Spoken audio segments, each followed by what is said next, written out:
Hi hello ನಮಸ್ತೆ. ಅನು ಅಡುಗೆ ಮನೆಗೆ ಸ್ವಾಗತ ಸುಸ್ವಾಗತ. ಇವತ್ತು ಮಾಡಿ ತೋರಿಸ್ತಿರುವ ರೆಸಿಪಿ ಗೋಧಿ ಹಿಟ್ಟಿನ ಒಂದು ಕ್ರಿಸ್ಪಿ ಚಿಪ್ಸನ್ನು ಮಾಡಿ ತೋರಿಸ್ತೀನಿ ಇವತ್ತು ನಿಮಗೆ. ಇದಕ್ಕೆ 2 ಬೌಲ್ನಷ್ಟು 2.5 ಬೌಲ್ನಷ್ಟು ನಾನು ಇಲ್ಲಿ ಗೋಧಿ ಹಿಟ್ಟು ತೊಗೊಂಡಿದ್ದೀನಿ. ಇದಕ್ಕೆ ರುಚಿಗೆ ತಕ್ಕಷ್ಟು ಉಪ್ಪು, ಅಚ್ಚ ಖಾರದ ಪೌಡರ್, ಜಾಸ್ತಿ ಬೇಕಾದರೆ ಜಾಸ್ತಿ ಹಾಕೋಬೋದು, ಕಡಿಮೆ ಬೇಕಾದರೆ ಕಡಿಮೆ ಹಾಕೋಬೋದು, ನಮ್ಮ ಟೇಸ್ಟಿಗೆ ಸಂಬಂಧಪಟ್ಟಂತೆ ಹಾಕೋಬೇಕು. ಸ್ವಲ್ಪ ಜೀರಿಗೆ, ಅರಿಶಿನ ಪೌಡರ್,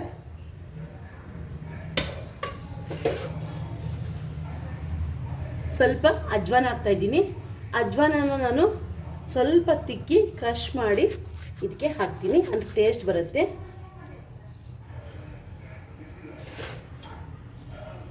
ಸ್ವಲ್ಪ ಸೋಡಾ ಹಾಕ್ತೀನಿ.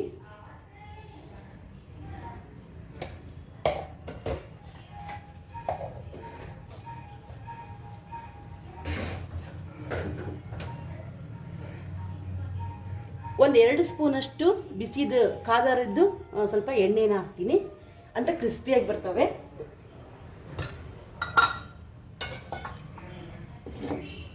ಅಥವಾ ಉಗುರು ಬೆಚ್ಚಗಿನ ಎಣ್ಣೆಯನ್ನು ಹಾಕೋತೀನಿ.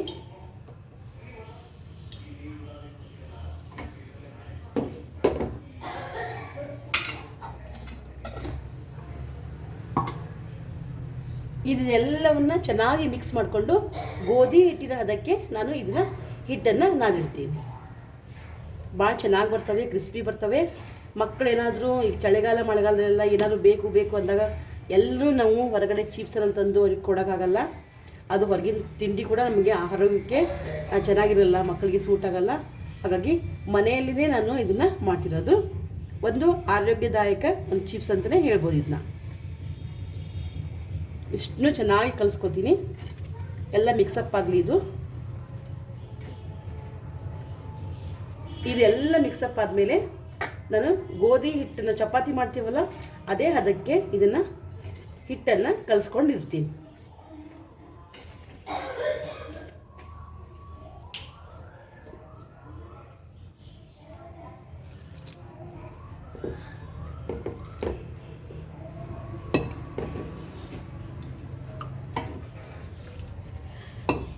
ತೀರ ಗಟ್ಟಿಗೂ ಬೇಡ, ತೀರ ಮೆತ್ತಗೂ ಬೇಡ. ಒಂದು ಚಪಾತಿ ಹಿಟ್ಟನ್ನು ಅದಕ್ಕೆ ಕಲಿಸ್ಕೊಂಡು ಇಟ್ಕೋತೀನಿ.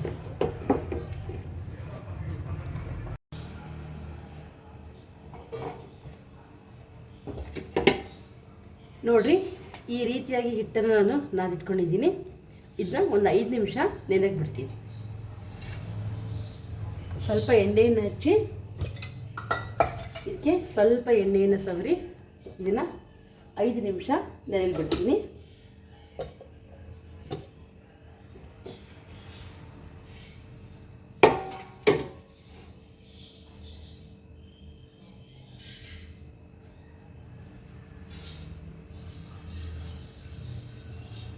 ಐದು ನಿಮಿಷ ನೆಂದಾದ್ಮೇಲೆ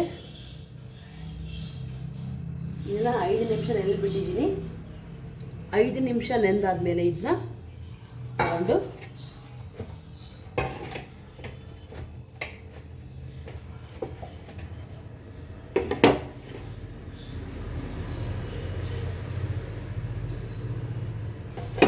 ಇದನ್ನು ಚಪಾತಿ ಉಂಡೆಗಳನ್ನಾಗಿ ಮಾಡ್ಕೊತೀನಿ.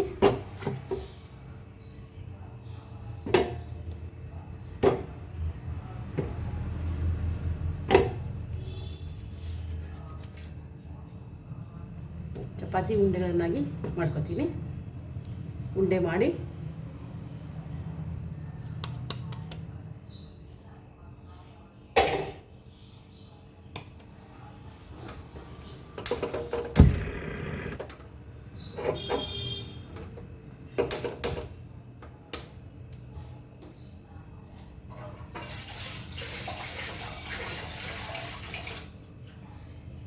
ಹಂಚಿಟ್ಟಿದ್ದೀನಿ. ಈಗ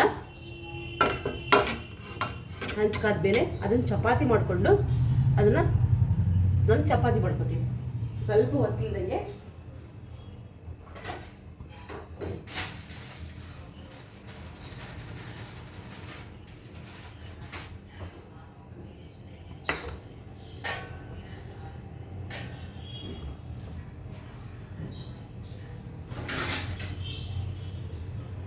ಇದು ಹಂಚು ಸ್ವಲ್ಪ ಕಾಯಿಲಿ. ಈಗ ಇದನ್ನು ಚಪಾತಿ ಮಾಡಿಕೊಂಡು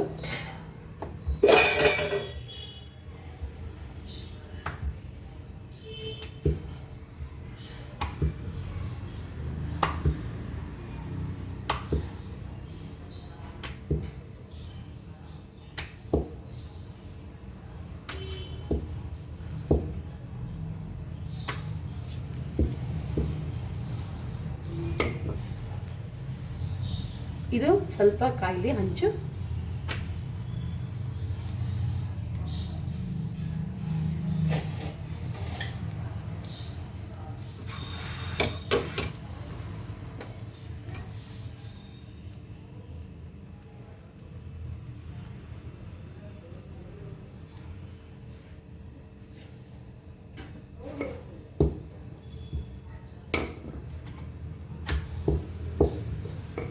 ಚಪಾತಿ ಉಂಡೆಗಳನ್ನ ಆದಮೇಲೆ ಹಂಚಲ್ಲಿ ಇದನ್ನ ಹಾಕ್ತೀನಿ. ಚಪಾತಿ ಮಾಡಿಕೊಂಡು ಇದನ್ನ ಹಾಕ್ತೀನಿ.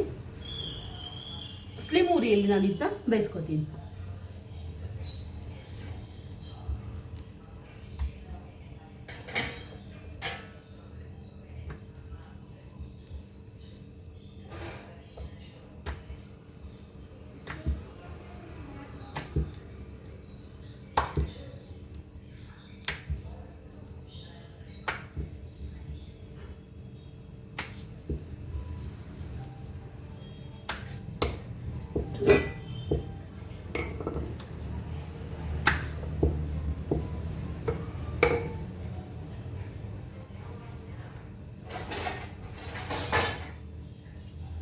ಇದು ಜಾಸ್ತಿ ಬೇಯೋದು ಬೇಡ,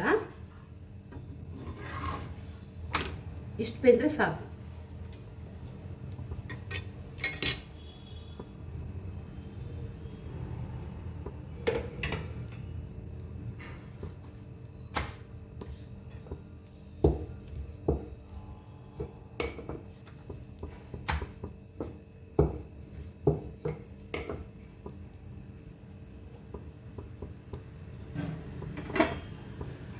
ಇದಕ್ಕೇನು ಎಣ್ಣೆ ಹೆಚ್ಚೋದು ಬೇಡ, ಯಾಕಂದರೆ ನಾವು ಇದನ್ನ ಮತ್ತೆ ಕಟ್ ಮಾಡ್ಕೊತೀವಿ. ಕಟ್ ಮಾಡಿಕೊಂಡು ಚಿಪ್ಸ್ ಮಾಡ್ಕೊಂಡು ಕರಿತೀವಿ ಅದಕ್ಕೆ. ಹಾಗಾಗಿ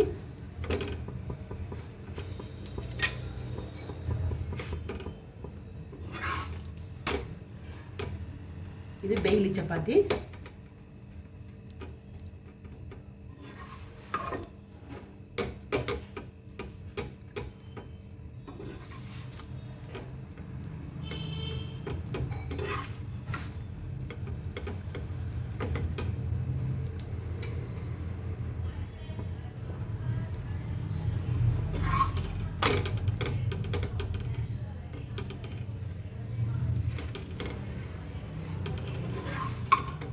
ಮಳೆಗಾಲ ಚಳಿಗಾಲದಾಗ ಇದನ್ನ ಮಕ್ಕಳಿಗೆ ಮಾಡಿಕೊಟ್ವಿ ಅಂದರೆ ಅವ್ರು ಕ್ರಿಸ್ಪಿಯಾಗಿರ್ತಾವಲ್ಲ, ಹಾಗಾಗಿ ಭಾಳ ಇಷ್ಟಪಟ್ಟು ತಿಂತಾರೆ. ನಾವೆಲ್ಲ ಮಾಡೋದು ಮಕ್ಕಳಿಗೋಸ್ಕರದೇ ಅಲ್ವಾ, ಹಾಗಾಗಿ ನಾನು ಇದನ್ನ ರೆಸಿಪಿ ತೋರಿಸ್ತಾ ಇರೋದು. ಜಾಸ್ತಿ ಮಕ್ಕಳಿಗೋಸ್ಕರ ಅಂತ ನಾನು ನಿಮಗೆ ಹೇಳೋದು.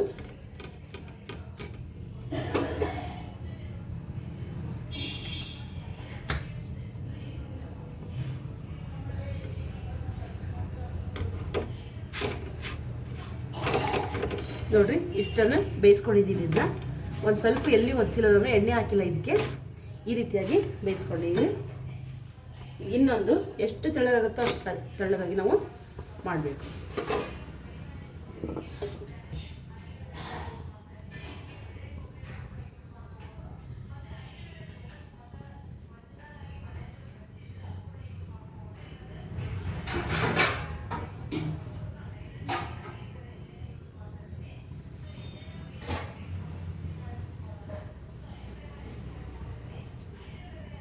ಇದು ಅಷ್ಟೇ, ನಾನು ಇದಕ್ಕೇನು ಎಣ್ಣೆ ಹಾಕಿಲ್ಲ, ಹಾಗೆ ಟರ್ನ್ ಮಾಡ್ತೀನಿ. ಮೇಲೆಲ್ಲ ಗುಳ್ಳೆಗಳು ಎದ್ದಿದ್ದಾವೆ.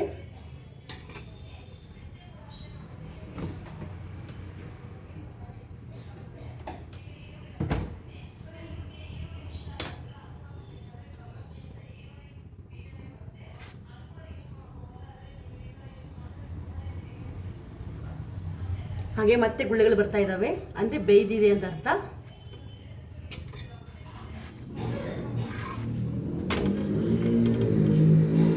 ನಾನು ಎಣ್ಣೆ ಏನೂ ಹಾಕಿಲ್ಲ, ಹಾಗೆ ಸುಮ್ಮನೆ ಬೇಯಿಸ್ಕೊಂಡಿದ್ದೀನಿ ಸ್ಲಿಮ್ ಉರಿಯಲ್ಲಿ.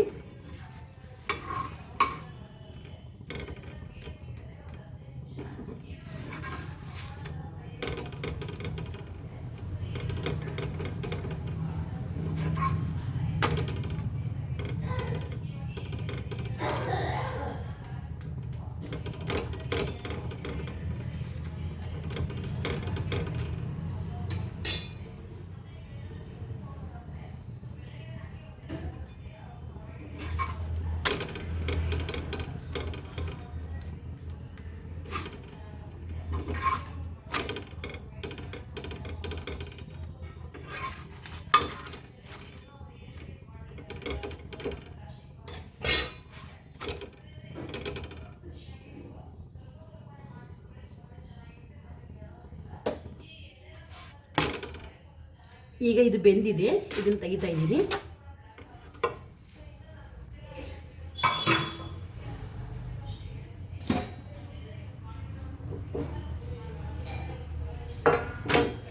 ಇದನ್ನು ಈಗ ನಾನು ಒಂದು ಚಾಕು ಸಹಾಯದಿಂದ ಇದನ್ನು ಕಟ್ ಮಾಡ್ಕೋತೀನಿ.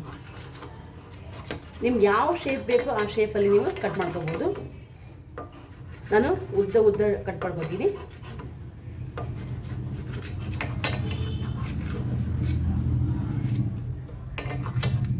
ಈ ಶೇಪಲ್ಲಿ ನಾನು ಕಟ್ ಮಾಡ್ಕೊತಾ ಇದ್ದೀನಿ.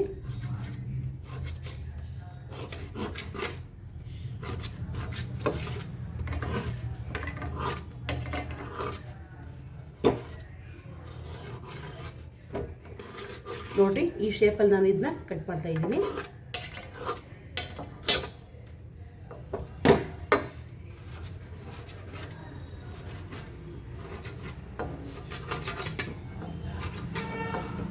ಈ ಶೇಪಲ್ಲಿ ಕಟ್ ಮಾಡ್ತಾ ಇದ್ದೀನಿ.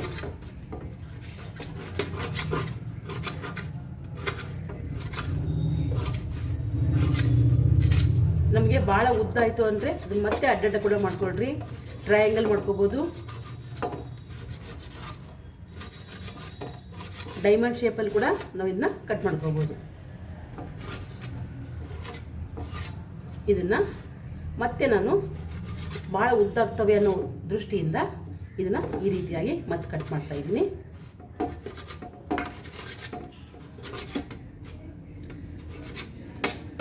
ಈ ರೀತಿ ಚಪಾತಿ ಮಾಡಿ ಬೇಯಿಸ್ಕೊಂಡು ನಾನು ಈ ರೀತಿ ಕಟ್ ಮಾಡ್ಕೊಂಡಿದ್ದೀನಿ. ಇದನ್ನು ಒಂದು ಹತ್ರ ಇಡ್ತೀನಿ. ಈಗ ಎಣ್ಣೆ ಕಾಯಕ್ಕಿಡ್ತೀನಿ.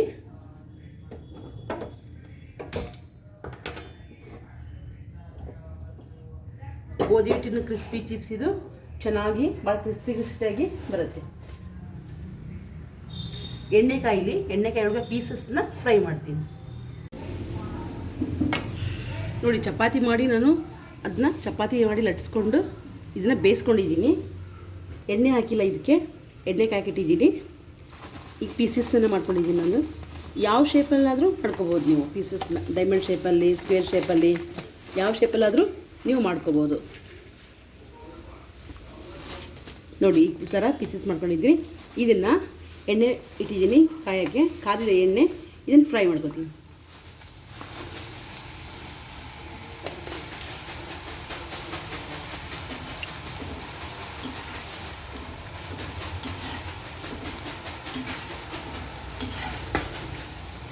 Gas slim ಉರಿಯಲ್ಲಿರಲಿ.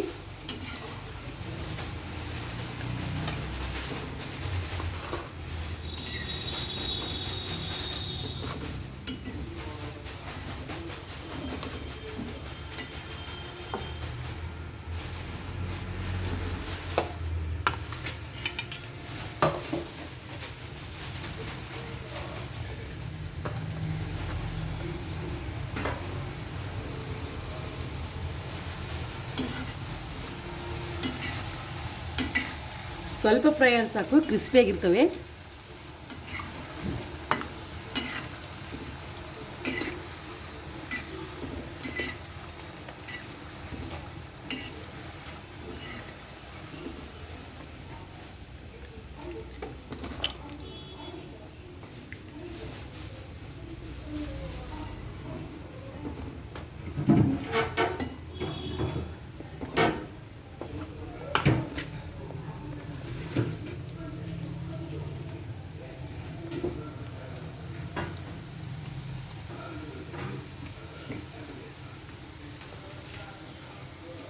ನೋಡಿ,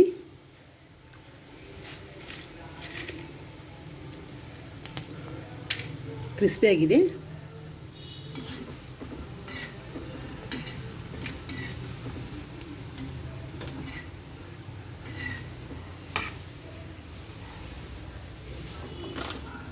ಈ ರೀತಿಯಾಗಿ ಮನೆಯಲ್ಲೇ ಸಿಗುವ ವಸ್ತುಗಳನ್ನು ನಾವು ತೆಗೆದುಕೊಂಡು ಮಕ್ಕಳಿಗೆ ಸ್ನ್ಯಾಕ್ಸನ್ನು ಸಾಯಂಕಾಲ ಮಾಡಿಕೊಡ್ಬೋದು. ಮಕ್ಕಳು ಇಷ್ಟಪಟ್ಟು ತಿಂತಾರೆ.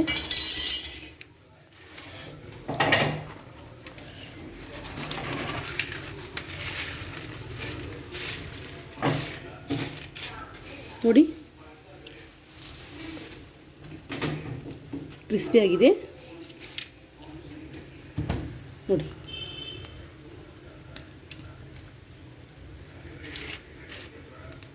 ಕ್ರಿಸ್ಪಿಯಾಗಿದೆ.